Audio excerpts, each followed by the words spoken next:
새해 복 많이 받으십시오. 네, 행복한 안식일입니다.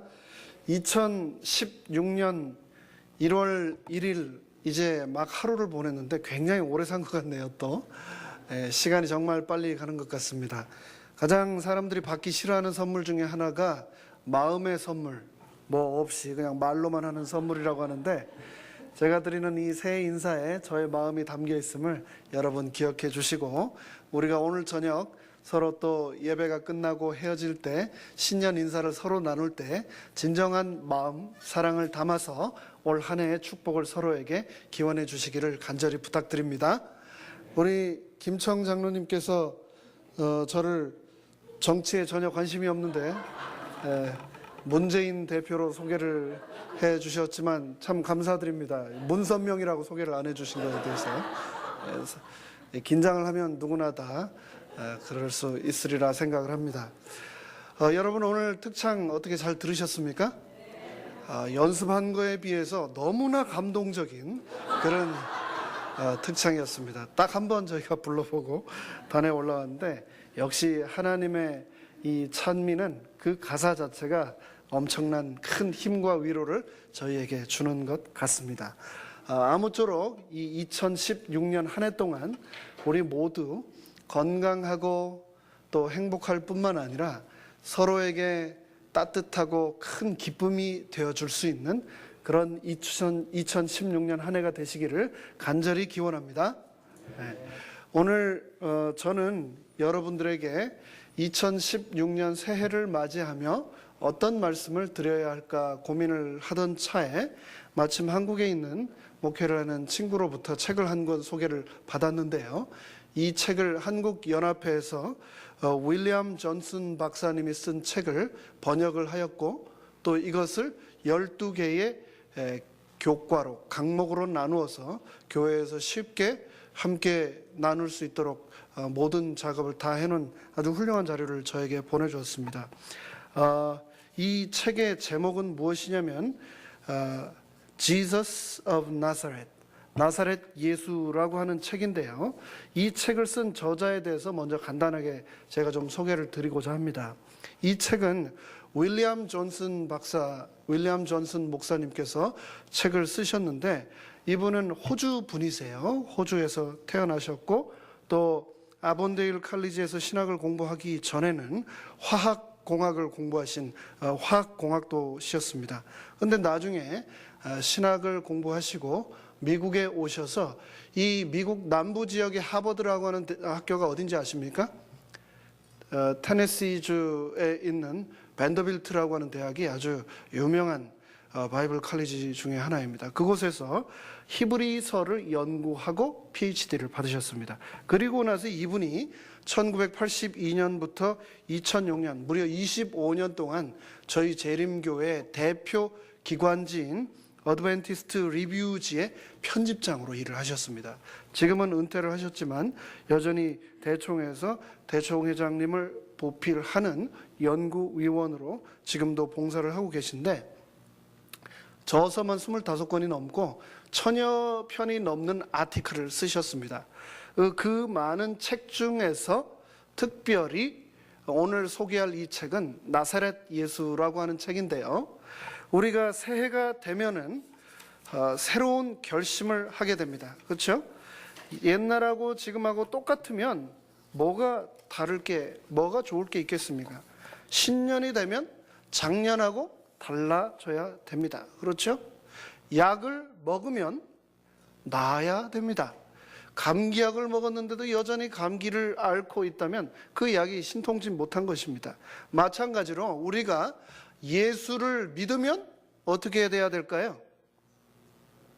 변화돼야죠. 변화. 예수님 믿으나 안 믿으나 똑같으면 약 먹으나 안 먹으나 2015년이나 16년에는 똑같은 것하고 다를 바가 없습니다. 예수님을 믿으면, 예수님을 만나면 어떻게 돼야 된다고요? 변화돼야 됩니다. 변화돼야 돼요. 그래서 이 존슨 박사님은 그리스도 제자들을 위한 본질적이고 혁명적인 삶을 위해서 우리에게 필요한 12가지 항목을 아주 논리정연하게 이 책으로 저술을 하셨는데, 이 책의 목차만 보아도 벌써 이 책이 아주 탁월한 책이다라고 하는 것을 알 수가 있었습니다. 이 12가지 예수님의 가르침이 무엇인가? 1장은 하나님에 관해서, 2장은 예수님, 3장은 성령님, 4장은 천국에 관해서, 5장은 하나님의 은혜에 관해서, 또 6장은 제자도, 7장은 안식일, 8장은 종말, 9장은 기도, 그리고 10장에서는 이 세 개 주제를 하나로 합쳐서 권력과 섹스와 돈에 관한 예수님의 가르침에서 총 이 12가지 예수님의 가르침을 우리의 삶이 본질적으로 혁명적으로 바뀔 수 있도록 잘 논리정연하게 풀어 놓으셨습니다. 그래서 제가 올 한 해는 시간이 허락되는 대로 저녁 시간마다 이 존슨 목사님의 저서를 중심으로 나사렛 예수, 그 예수님께서 우리에게 가르치신 그 교훈을 함께 살펴보고자 합니다. 먼저 오늘은 첫 번째 시간으로 하나님에 관한 예수의 가르침이라고 하는 제목으로 저희가 함께 살펴볼 텐데요. 예수님께서 우리들에게 수많은 가르침을 주셨습니다. 그리고 우리는 세상의 수많은 책들과 또 사람들과 전승들을 통해서 하나님이 누구인지에 대해서 또 연구를 해왔고 들어왔습니다.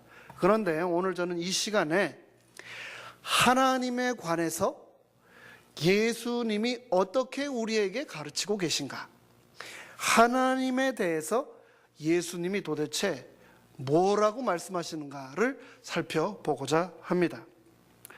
우리가 늘 하나님 입에 버릇처럼 늘 불러오며 신앙생활을 해왔는데, 그 하나님을 예수님은 누구라 말씀하시는가를 오늘 저녁 살펴보기를 원하는 겁니다. 한 율법 전문가가 예수님을 시험하고자 하나님의 계명 중 어떤 계명이 가장 큰 계명인지를 묻자 예수님께서는 신명기 6장 4절로 5절에 있는 말씀을 하시면서 이렇게 대답을 하셨습니다.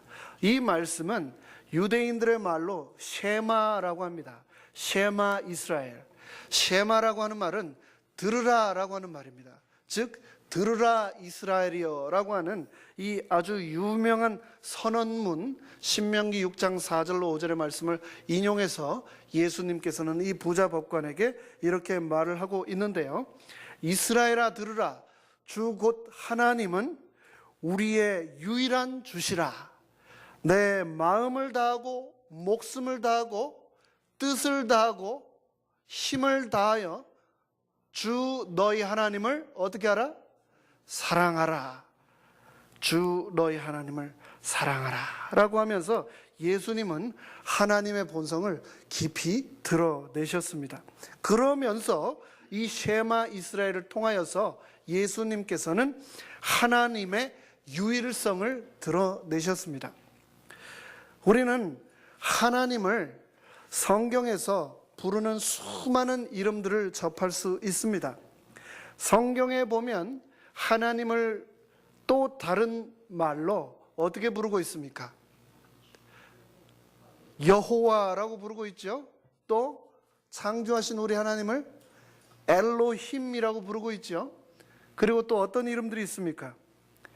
하나님을 부르는 수많은 이름들이 여호와 이레, 여호와 니시, 여호와 샬롬, 여호와 로이, 자바옷, 수많은 이름들이 있습니다. 그리고 신약 성경에서도 여전히 하나님을 세오스, 그리고 쿠리오스, 그리고 아도나이라고 하는 이름들을 사용해서 부르고 있는데, 하나님을 부르는 이름이 얼마나 많은지 그 이름만 연구하는 학문이 따로 있을 정도입니다. 그런데 오늘 예수님께서 우리에게 주신 이 가르침 중에서 특별히 하나님에 대해서 가르치실 때 예수님께서는 하나님을 누구라 부르셨는가를 우리가 살펴보고자 원하는 겁니다.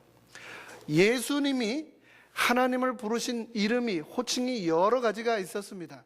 그런데 그 중에서도 가장 많이 사용하신 이름이 무엇이냐면 바로 아버지입니다. 아버지. 화면이 왜 잘리는지 모르겠습니다만 이렇게 계속 진행을 하도록 하겠습니다. 예수님께서 아버지라고 하나님을 부르셨는데 얼마나 자주 부르셨는가? 마태, 마가, 누가복음에서만 66회 하나님을 부를 때 하나님의 이름을 대신하여 아버지라고 불렀고요. 그리고 요한복음 이 한 권의 책에서만 하나님을 아버지라고 118번이나 부르셨습니다. 그럼 총 합치면 184번이나 예수님께서는 하나님을 뭐라고 불렀다고요? 아버지라고 불렀던 겁니다. 이 수많은 하나님의 이름 중에서 왜 예수님은 하나님을 아버지라고 부르셨을까? 우리가 성경을 보지 않고 이 세상의 여러 역사적인 문헌들을 살펴보면은 종교들이 흔히 신들이 인간을 낳아서 인간의 부모가 된다라고 하는 많은 그런 설들을 우리가 접해왔습니다. 예를 들어 그리스 로마의 신들이 결혼을 하여 그들이 낳은 자녀들이 인간을 낳고 인간이 되어서 이 인간 세상을 이루게 된 이야기들이 여러 번 등장을 합니다.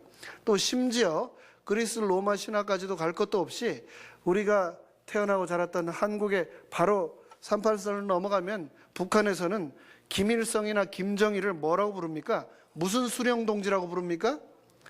어버이 수령동지, 아버지 수령동지라고 부르지 않습니까? 이 인간이 신의 자손이라는 의미로 아버지로서 신 개념을 도입한 것은 사실이지만 예수님이 이 사복음서를 통해서 성경을 통해서 우리에게 아버지라고 하신 이 말씀은 이 의도는 전혀 다른 겁니다. 창세기 1장에 보면 분명히 하나님께서는 인간을 낳지 않으시고 어떻게 하셨습니까?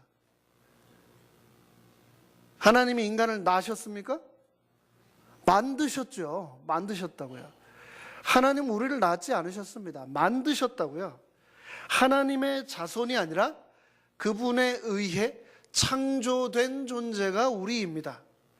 그럼에도 불구하고 창세 이후의 구약 성서를 통해서 계속해서 하나님은 만들어진 피조물인 우리들을 향하여 내가 너의 아버지이다라고 말씀을 하고 계십니다. 출애굽기 4장 22절에 보면 너는 바로에게 이르기를 여호와의 말씀에 이스라엘은 내 누구라고요? 내 아들, 내 장자라라고 말을 하고 있습니다. 하나님께서 이스라엘을 향하여 우리를 향하여 내 아들이라고 말을 하고 계신 겁니다. 또 신명기 32장 6절에 보면 어리석고 지혜 없는 백성아 여호와께서 이같이 보답하느냐 그는 내 누구시요? 아버지시요 너를 지으신 이가 아니시냐 그가 너를 만드시고 너를 세우셨도다. 무엇으로요? 아들로 세우셨다는 말씀입니다.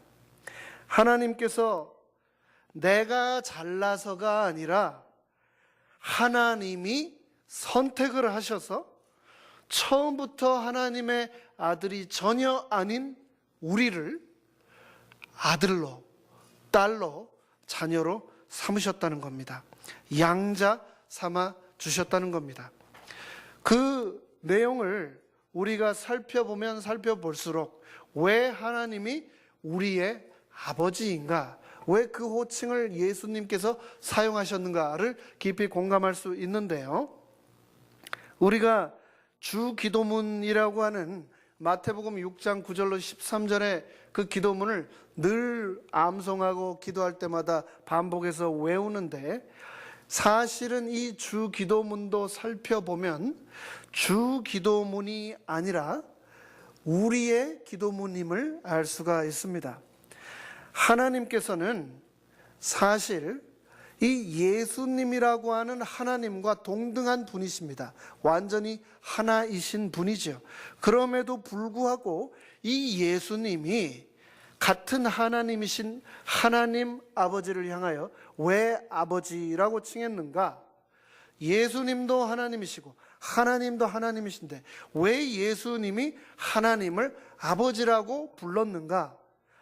그 독특하고 유일무이한 관계를 우리가 완벽하게 다 이해할 수는 없습니다.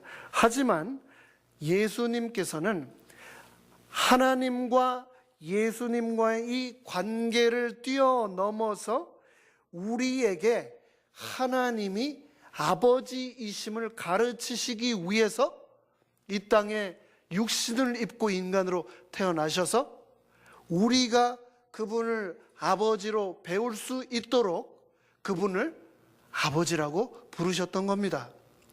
복잡한 것 같지만 전혀 복잡하지 않습니다. 그렇죠? 저희 집에 어린아이 둘이 있는데 이 두 아이들에게 말을 가르치는 것 굉장히 중요한 부모의 잡입니다. 이제 셋째 아이가 이제 말을 해야 되는데 이 아이에게 말을 가르칠 때 어른들이 아이들에게 하는 그냥 평범한 말, 반말을 하지 않습니다. 항상 이 아이가 써야 할 존댓말을 가르치고 어른에게 해야 할 그 태도를 인사하는 법을, 어른을 대하는 법을 그대로 그 아이에게 제가 공손하게 다 합니다. 존댓말로 손을 모아서 인사를 하고 감사합니다, 고맙습니다 라고 하는 모든 것을 그대로 다 가르칩니다. 제가 그렇게 하지 않아도 되는데 그 아이의 수준이 되어서 그 아이의 눈높이에서 제가 그렇게 하는 겁니다. 왜 그럴까요? 그 아이가 제가 하는 모든 것을 보고 그대로 배우기 원하는 마음에 그렇게 하는 겁니다. 예수님은 온 우주의 주인이고 왕이십니다. 그분은 하나님이십니다.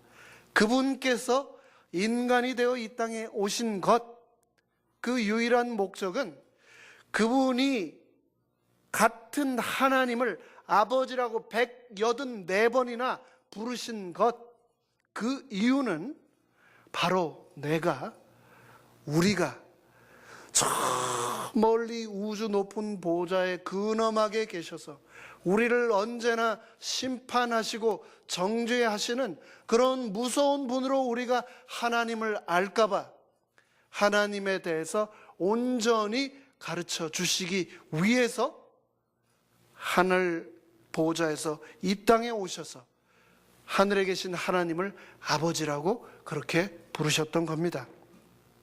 하나님의 개념을 우리에게 있는 그대로 다 보여주시기 위해서, 몸으로 직접 실천해 주시기 위해서 저 하늘에 계신 분이 바로 나의 부모임을 보여주시기 위해서, 우리가 그것을 보고 배울 수 있도록 하시기 위해서 예수님께서는 그 모든 일을 행하셨던 겁니다. 그러면서 예수님께서는 같은 하나님이신 하늘에 계신 하나님을 향하여 하늘에 계신 우리 아버지시여, 하늘에 계신 우리 아버지여 라고 하늘에 계신 하나님을 스스로 아버지라고 부르고 있는 겁니다. 이것은 주 기도문임과 동시에 우리의 기도문입니다. 정말로 하나님은 멀리 떨어져 계셔서 근엄하게 우리를 지켜만 보시고 심판만 하는 분이 아니라 누구라고요? 바로 나의 부모님이다, 나의 아버지다 라고 말을 하고 있는 것입니다. 누가복음에서도 똑같이 그 주기도문을 반복하며 아버지라고 하나님을 부르고 있습니다. 우리가 실수를 합니다. 실수를 하는 정도가 아니고 때로는 실수의 연속인 삶을 살아가기도 합니다. 그런데 그런 모든 실수를 감시하는 분이 아니고 일일이 우리에게 심판자로 다가오는 그런 분이 아니고, 하나님은 정말 나의 친부모처럼 나를 자상하게 안아주시고 이해해 주시는 그런 하나님이라고 예수님께서는 묘사를 하고 계신 겁니다. 하나님은 결코 우리에게서 멀리 계신 분이 아니고, 하나님은 우리를 감시하는 그런 두려움의 대상이 아니고, 하나님은 우리를 마냥 심판만 하는 분이 아니고 하나님은 자애로운 우리의 아버지이시다라고 예수님께서는 말씀하고 계신 겁니다. 예수님이 부르셨던 184번 아버지라고 하는 그 이름 속에는 이러한 의미가 함께 숨어 있었던 것입니다. 예수님께서는 하나님을 설득하려는 노력으로 우리가 기도를 무한 반복 되풀이할 필요가 없다라고 말씀을 하셨습니다. 우리가 기도할 때 말을 많이 하고 한 말을 또 하고 또 하고 또 해야만 하나님께서 우리의 기도를 듣는가? 결코 그것이 아니다라고 말씀하셨습니다. 그러면서 마태복음 6장 8절에 말씀하시기를 두려워하지 말고 하나님 앞에 나아가서 주저 말고 구하라 라고 말씀하고 계십니다. 그러면서 구하라 그러면 너에게 주실 것이요, 찾으라 그러면 너희가 찾을 것이요, 문을 두드리라 그리하면 너희에게 열릴 것이니 구하는 이마다 얻을 것이요 찾는 이가 찾을 것이요 문을 두드리는 이에게 열릴 것이다 라고 말씀을 하고 계십니다. 하나님 아버지께서는 우리가 문을 두드릴 때 그 문 밖에서, 문 건너편에서 우리에게 관심 두지 않은 채 그분의 바쁜 사무에만 집중하는 분이 결코 아니십니다. 우리가 문을 두드릴 때 그분께서는 우리의 간절한 바람을 다 일일이 들으시고 우리의 모든 소원을 들어주시는 분이라고 예수님께서는 하나님 아버지를 우리에게 그렇게 가르치고 계신 것입니다. 제 어렸을 때 기억 중에 저희 아버지는 어떤 분이셨는가? 저희 집에는 남자 셋, 여자 하나 있었습니다. 저희 어머니 그리고 저희 아버지 아들 둘, 그러니까 남자 셋이 있었죠. 근데 명절이 되거나 특별한 때가 되면 남자들에게 주로 들어오는 선물들이 어떤 걸까요? 주로 넥타이, 셔츠 그런 겁니다. 근데 저 동생 그리고 저희 아버지가 사이즈가 다 똑같습니다. 그래서 명절 때 가보면 이렇게 허름한 셔츠에 소매가 다 다른 그런 양복을 입고 교회에 앉아 계신데 집에 가면 옷장 속에서 그동안 받아 놓았던 케이스에 그대로 담겨서 뜯어지지도 않은 그런 셔츠와 넥타이를 있는 대로 다 꺼내서 저에게 주시면서 이거 가지고 가서 입으라고, 그러면서 뭐라고 하시냐면 나는 많으니까 걱정하지 말고 너 가지고 가서 다 입어라, 나는 많다. 그런데 보면 넥타이도 다 달았고 셔츠도 카라가 다 떨어져서 울이 드러난 그런 거를 입고 계신데 아버지는 그러셨습니다. 하늘 아버지께서는 어떠실까? 하늘 아버지는 어떠실까요? 하늘 아버지는 우리 육신의 아버지와 똑같이 우리를 위해 늘 베풀기를 기뻐하시는 아버지라고 말씀을 하셨습니다. 마태복음 7장 9절로 11절에 말씀하기를 너희 중에 누가 아들이 떡을 달라 하는데 돌을 주며 생선을 달라 하는데 뱀을 줄 사람이 있겠느냐? 너희가 악한 자라도 좋은 것을 자식에게 줄 알거든 하물며 하늘에 계신 너희 아버지께서 구하는 자에게 좋은 것으로 주시지 않겠느냐? 우리 하늘에 계신 아버지께서는 우리가 원하는 것을 이미 알고 계실 뿐만 아니라 그것을 기꺼이 우리에게 베풀기를 간절히 기다리고 계신 분임을 우리가 기억해야 되겠습니다. 우리 형편을 잘 아시는 하나님 아버지, 하나님이 어떻게 우리의 형편을 다 아실까? 제가 어제 새해를 맞이하기 직전에 나도 뭔가를 해야 되겠다 해서 뭔가를 했는데 이발을 했습니다.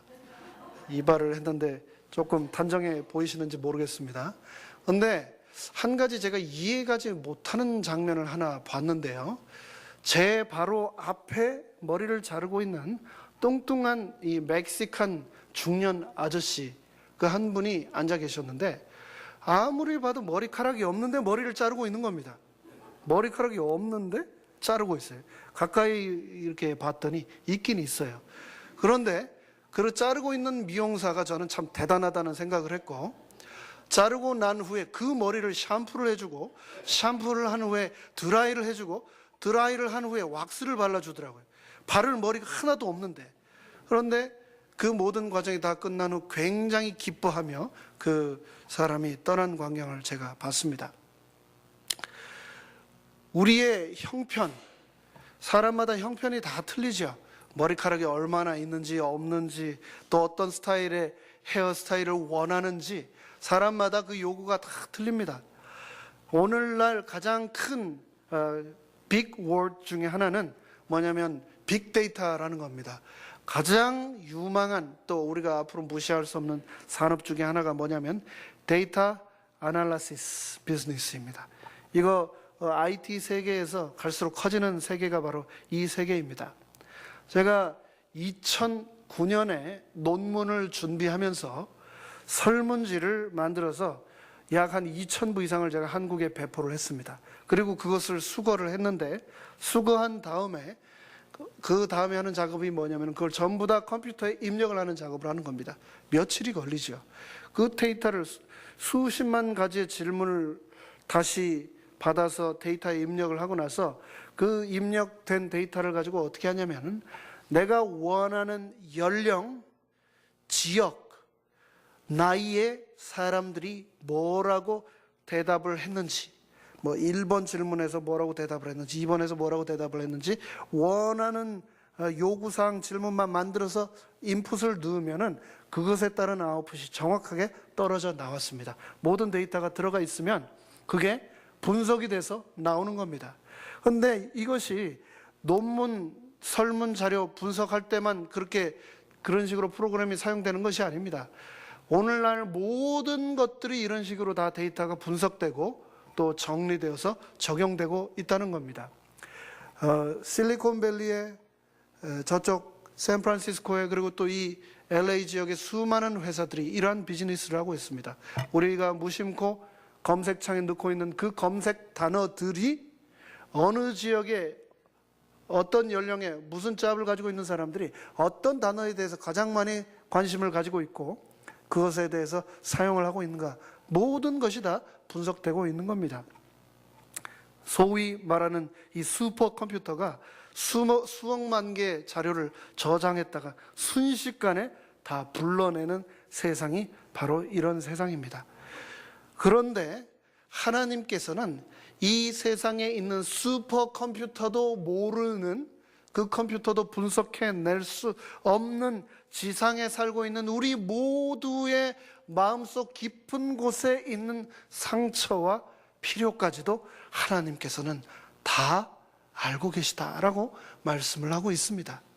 하늘에 계신 하나님은, 우리 아버지는 그 세상 그 어떤 슈퍼컴퓨터도 할 수 없는 내 마음속의 간절한 바람과 상처까지도 다 알고 계시며, 그러한 필요를 가지고 계신 우리를 위해 그 필요를 공급하시기 위해 지금도 준비하고 계시다라고 말씀을 하고 있습니다.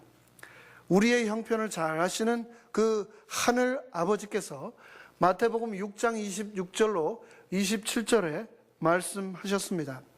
공중의 새를 보라. 심지도 않고 거두지도 않고 창고에 모아들이지도 아니하되 너희 하늘 아버지께서 기르시나니 너희는 이것들보다 귀하지 아니하냐. 이 세상에서 그 무엇보다도 우리를 귀하게 여기시는 하나님, 나의 아버지께서는 나의 모든 필요를 다 알고 계시다고 말씀을 하고 있는 것입니다. 누가복음 12장 6절과 7절은 참새 5마리가 두 아사리아노에 팔리는 것이 아니냐.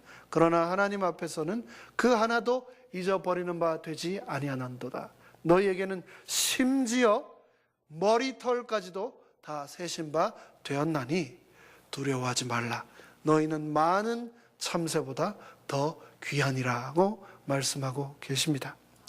우리의 머리카락이 몇 개이든 간에 하나님께서는 그것까지도 다 세고 계신, 나에 대해서 세상 그 누구보다도 잘 아시는 존재, 그분이 바로 하늘에 계신 나의 아버지다라고 말씀을 하고 있습니다. 이 21세기 2016년 여전히 오늘날도 이 세상에서 수많은 사람들이 가지고 살아가는 질문 중 가장 큰 질문 두 가지는 무엇인가? 첫 번째, 과연 신은 존재하는가? 두 번째, 과연 신이 존재한다면 그 신은 어떤 신인가? 이 두 가지 질문을 오늘날 수많은 인류들은 여전히 가슴속에 품고 살아가며 그 해답을 찾기 위해 노력하고 있습니다.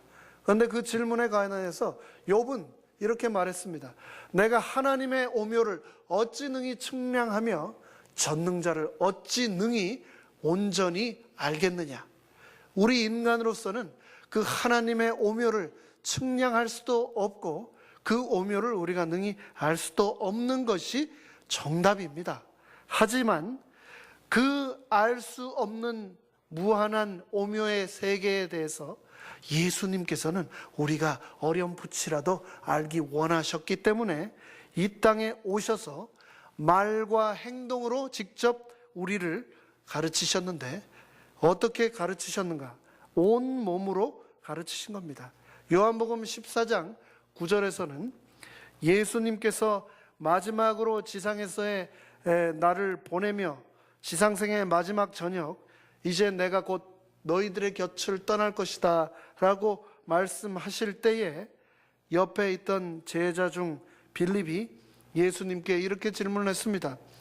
예수님, 이제 우리를 떠난다 하셨는데 떠나시기 전에 하나님 아버지를 우리에게 보여주십시오. 아버지를 보여달라고 예수님께 요청을 하자 예수님께서 이렇게 말씀하셨습니다. 예수께서 이르시되 빌립아, 내가 이렇게 오래 너희와 함께 있었을 때 내가 나를 알지 못하느냐?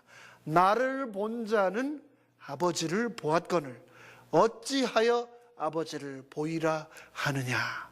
빌립에게 안타까운 마음으로 예수님께서 말씀하고 계신 겁니다. 여태까지 내가 이 땅에 와서 너희들과 함께 먹고 자며 동거동락한 모든 이유가 바로 하나님 아버지를 너희에게 보여주기 위함이었는데 아버지를 보여달라고 지금 말하고 있느냐라고 말씀을 하고 계십니다.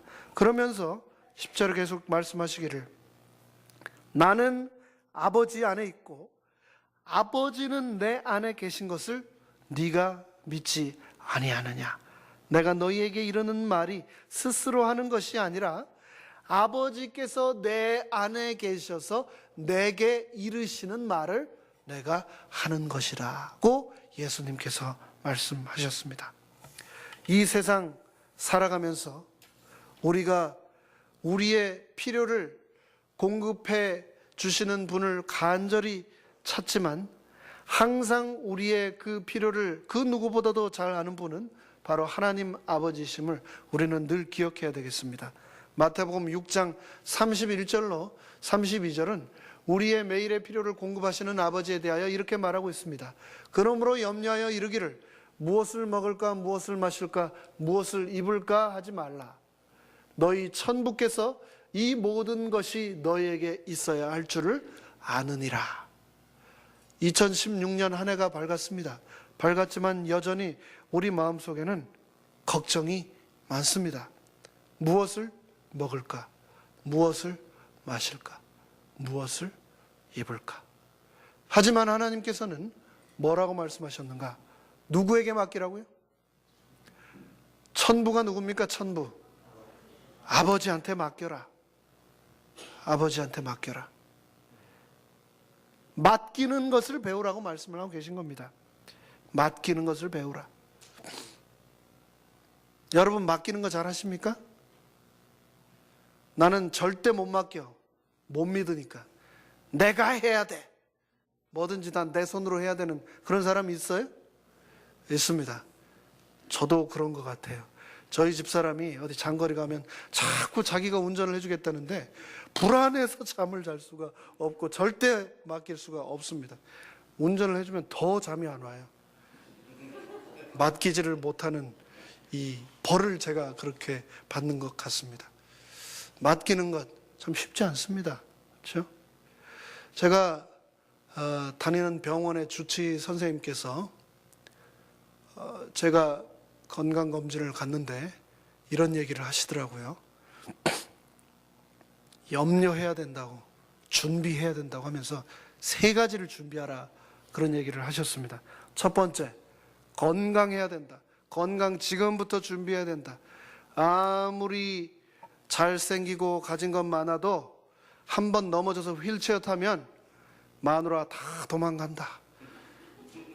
안 도망가는 사람 내가 한 번도 본 적이 없다 하면서 부지런히 걸어 다니면서 건강해라 라고 첫 번째 얘기를 하셨습니다. 두 번째, 또 그분이 뭘 준비하라 하셨냐면 돈 모아라. 돈 없으면 친구도 떠나고 자식도 떠나고 다 떠난다. 나이 들었을 때 돈 없으면 아무도 너 지켜주지 못한다. 세 번째, 이분이 또 저에게 뭐라고 하셨냐면 친구를 준비해라. 친구를.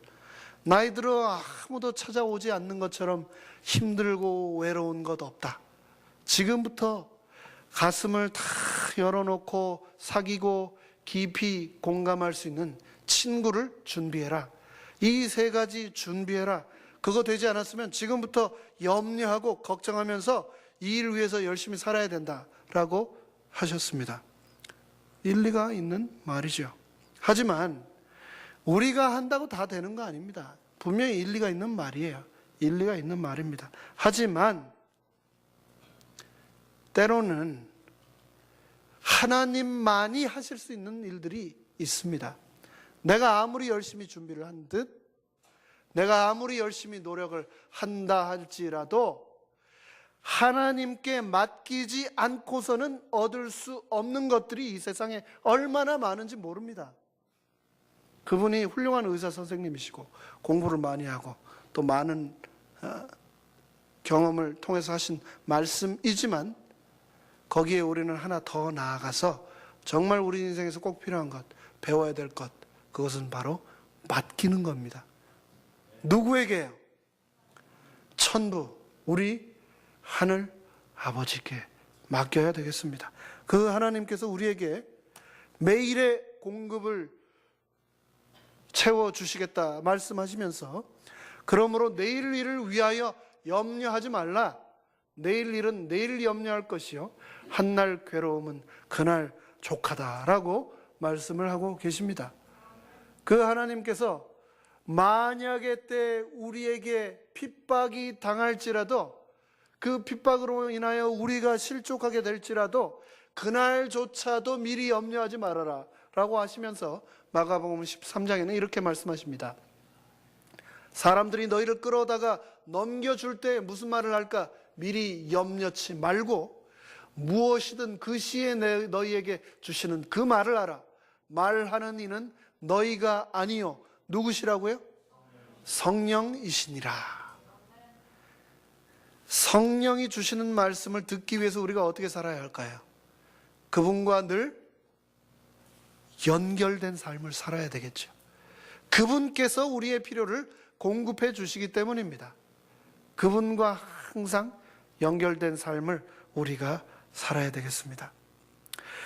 하나님께서는 우리의 매일의 필요를 공급하시는 분일 뿐만 아니라 하나님은 잃어버린 자를 찾으시는 분이시기도 합니다. 성경에서 특별히 이 신약 성경 예수님께서 하신 말씀 중 누가복음 15장에 나오는 유명한 3가지 비유가 있습니다. 첫 번째는 잃은 양, 두 번째는 잃은 은전, 세 번째는 잃은 아들, 탕자에 관한 이 3가지 잃어버린 비유가 누가복음 15장에 나옵니다. 그런데 특별히 이 누가복음에 나오는 이 예수님의 비유 중에서 우리가 기억해야 할 것은 하나님께서는 잃어버린 채 우리가 영원히 묻혀진 존재로 남기를 원치 않으신다.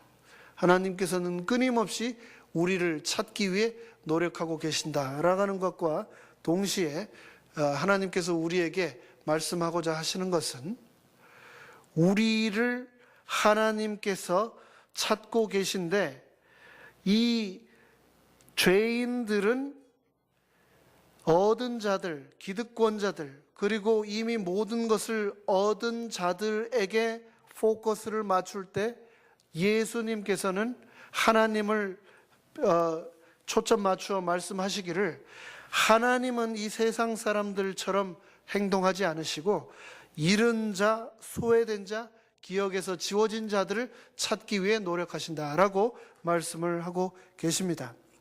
누가복음 15장에서 말하기를 바리새인과 서기관들이 원망하여 가로되 이 사람 예수는 죄인을 영접하고 그들과 함께 음식을 먹는다. 기득권자인 자기들을 내어두고 죄인들과만 어울린다라고 원망을 하고 있는 겁니다. 하지만 이 사실이 우리에게 얼마나 감사한 일인지 모릅니다.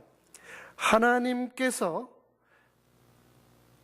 세상에서 모든 것을 얻은 자들에게만 관심을 기울이고 계신 것이 아니라 죄인이며 실족하고 또 넘어져 있는 우리들에게 관심을 가지고 계시다라고 하는 것을 예수님은 말씀을 하고 계신데, 예수님은 이를 통해 뭐라고 말씀하고 계시냐면 이것이 바로 하나님 아버지가 하시는 행동 방식이다라고 말씀을 하고 있는 겁니다. 탕자의 비유라고 우리가 흔히 얘기하는 이 누가복음 15장의 이야기는 사실 좀 더 정확하게 얘기를 하자면 탕부의 이야기입니다. 잃어버린 아들의 이야기가 아니고 잃어버린 아들을 찾는 아버지의 이야기입니다. 이 이야기의 주인공은 아들을 찾는 아버지이십니다. 이 하나님께서 우리에게 독생자를 주셨습니다. 요한복음 3장 16절의 말씀을 통하여서 니고데모에게 말씀하셨던 그 예수님께서 하나님이 세상을 이처럼 사랑하셨다라고 했습니다.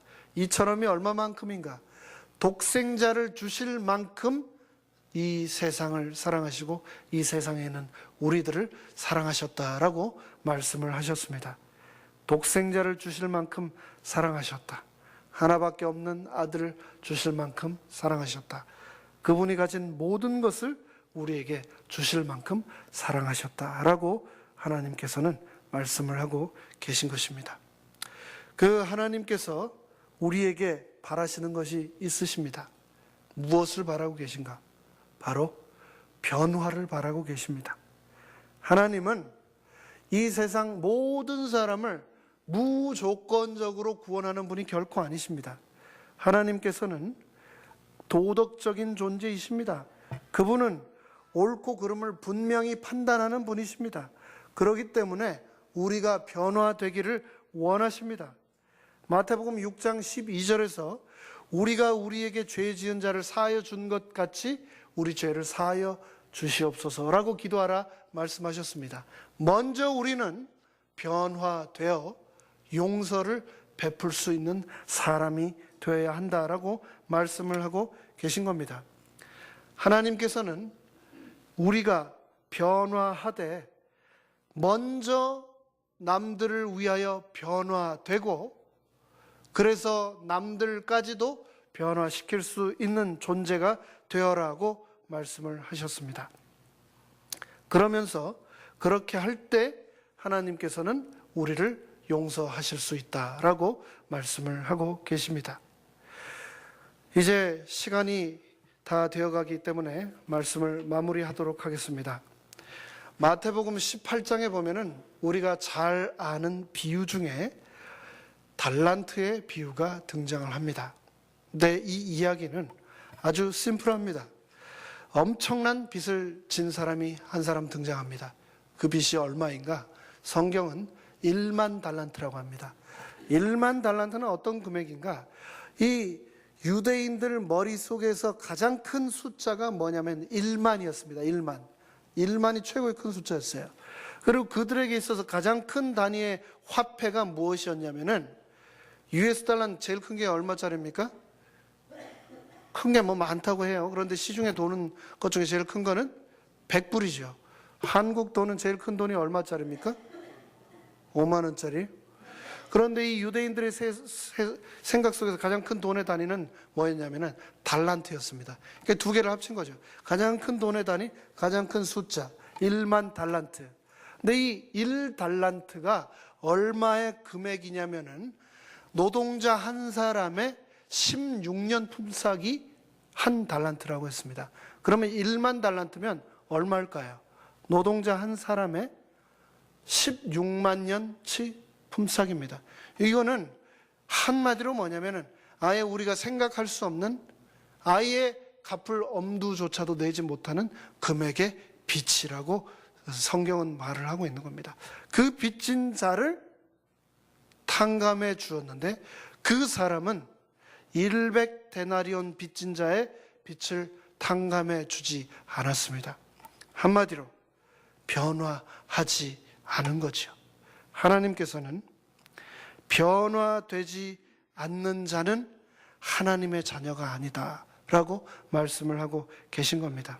그분께서는 우리를 진정으로 사랑하시고 만들어진 피조물임에도 불구하고 우리를 아들과 딸로서 사랑하시되 사랑받을 존재가 되기 위해서 우리가 변화되어야 된다라고 말씀을 하고 있습니다. 그 하나님께서 요한복음 20장 17절에 예수님의 말씀을 통하여 등장하기를, 요한복음 20장 7절은 이렇게 말을 하고 있습니다. 예수께서 이르시되 너는 내 형제들에게 가서 이르되 내가 내 아버지 곧 너의 아버지 내 하나님 곧 너의 하나님께로 올라간다 하라 라고 말씀을 하셨습니다. 예수님께서 이제 하늘로 승천하시기 전 뭐라고 얘기를 하고 계신가? My God, your God, my Father, your Father 라고 말씀을 하고 계신 것입니다. 내 아버지가 이제는 너의 아버지이다. 내 하나님이 너의 하나님이다. 멀리만 떨어져 계셨던 그분을 너무나도 가깝게 이렇게 친밀하게 만들어 놓으시고 우리의 모든 필요를 하나님께서 다 채우시고 이 땅에서 승천하여 떠나셨던 겁니다. 하나님께서 우리의 모든 필요를 공급하실 것입니다. 하나님께서 우리의 모든 간구를 다 들으실 것입니다.